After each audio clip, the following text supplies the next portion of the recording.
It's really honestly not that hard to guess who they put in for the young prospects. It was Cade Cunningham, Asor Thompson, and Jaden Ivey. Right off the rip, though, do you agree with those three? That those three are the youngest prospects? Most promising out of the Detroit Pistons young core. I'm surprised they left Jalen Duren out of this. I've seen a lot of like local media kind of leave him out. Like they're not really talking about him. They're like, oh yeah, Pistons young core, Cade Cunningham, Jaden Ivey, Asor Thompson. Like, hold on a minute. I think you could argue Jalen Duren is just as important as Asor Thompson. I think there's a world where this guy could be a top 10 center in a few years. I don't agree with this list. No. I love Asor Thompson. I just haven't seen him play against NBA talent yet. Okay. Played against some G League talent and some, Euro guys in the summer league. But to me personally, I'm going to put Duren as my third most promising prospect. And I think Asor Thompson has the chance to maybe bump out one of those guys. But for me right now, I would put Duren in that third most promising prospect. Tell me if this makes sense. I think the only reason not that I'm disagreeing with you, because I was going to ask you who you would replace Duren with, and I'm glad you answered it before I even got to ask. But just tell me if I'm right or tell me if I'm wrong. I think it's a little harder for big men to really be like, I can see why people leave them off the list, because I feel like it's a harder ladder to climb for them to be considered. You know what I mean? Like, in order for him to be really good, you'd have to compare him with the Joel Embiids, the Jokics, the Giannis Antetokounmpos, those type of bigs. And that's a hard ladder to climb for him. So I'm not surprised they left him off. But I have another take that might be interesting. I don't know if I know Cade is young and he's obviously one of the most promising prospects, but I already feel like, even though he's only played, I think, like 82 games in his career in 2 years, I feel like he showed enough where I would be okay with them leaving him off the list, because I kind of think he's past the prospect stage, if that makes sense. So 19? No, I'm talking about Cade Cunningham right now. Oh, I thought you were talking about Duren. I was like, dude, he's not even 20 yet. I'm talking about Cade Cunningham, that I wouldn't have been mad if they left him off the promising prospects, because I feel like, even though it's only been, again, like I think 82 games, I'm not even sure the exact number for Cade, that he's only played that many games.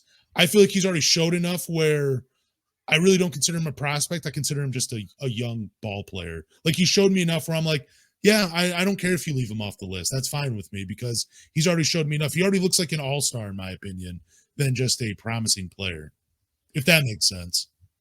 I mean, you could argue he only played a couple.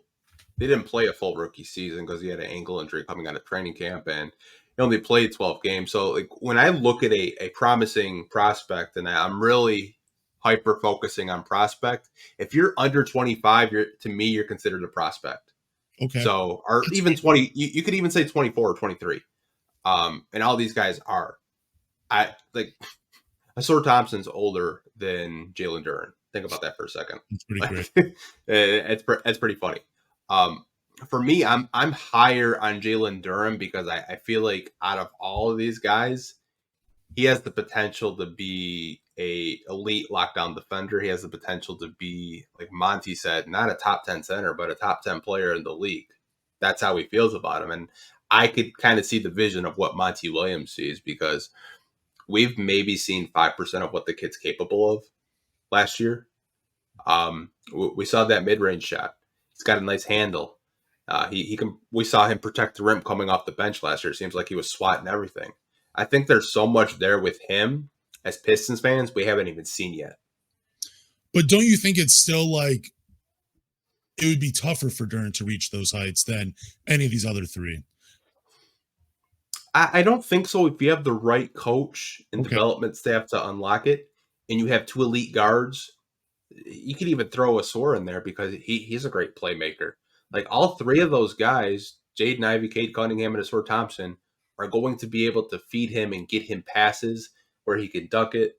or maybe he's doing a backdoor cut. Like, all these guys are great passers and they have excellent vision. With Duren, I think you have a building block and a franchise center. Like, I think he could be a guy that you're going to keep for 10 years because there's just so much to like about him defensively. His passing's underrated. He's got that mid-range jump shot. Like, I could go on for an hour of why I love Jalen Duren. And I know maybe you're not as high on him because you haven't seen as much yet in his rookie season. But I'm just telling you, man, from what I've seen,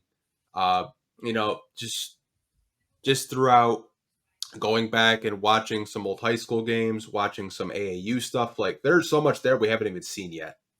No, I mean, I love Duren. You know, I wanted him on draft night. My wish came true on draft night. No, I'm not arguing with you because I see why you would want to put Duren on there. There's a lot to love. I was just saying it's been 76 games for Cade. I'm looking at it right now. I feel like in those 76 games, I could remove him off the promising prospects because I'm like, dude, he's already good enough. Like, I don't want to just sit there and like talk about his potential because I think he's going to be a 24/7 guy this upcoming year. And he'll probably even surpass that at some point in his career. My list would actually be Jaden Ivey, Asor Thompson, and Jalen Duren, just because I feel like even though all four of them are closer in age, I just feel like there's more mystery to their games than there is to Cade. So I would actually remove Cade just because, like, I just don't consider him a promising prospect. I just consider him a promising player. And I would actually have Jaden Ivey, Asor Thompson, and Jalen Duren as my three promising prospects. Just because, again, just to reiterate, I feel like they haven't shown there's more to their games. And with Cade, I've already seen it. I already see the franchise player that everybody else sees. So that's why I would remove Cade. Yeah, like, just when I look at prospects, I think you could say 23 to 24 is kind of like the cutoff. Okay. And all of these guys are in that age group now. I think this is a really fun topic. And, like, we could probably just keep going, but, like, I think Duren and Cade, to me, I think could be multi-time All-Stars. I think they could be guys that are All-Star weekend every year. That's how highly I think of them. I think Cade, 24/7 guy. I think he could take a leap like SGA. I really do. I think he could just be a guy that just comes out with a vengeance. He sees all those stupid draft dummy tweets that we were talking about earlier. He sees all the disrespect. He sees the fat Cade Cunningham stuff on Twitter by his own fan base, mind you. He's going to come out and just blow the roof off any kind of notion that he's a bust, he's injury prone. Like, I could see him coming out just averaging 26 a game. Like, I mean, that's how highly I think of him. I'm there with you. I think he's going to have a great season. The only reason I always say 24 is because I feel like Jaden Ivey will take another step. I feel like Duren will take another step. Bojan is still there. He won't have to score that many points, but I do agree with you. I think he could take a huge leap coming back, and I think he will.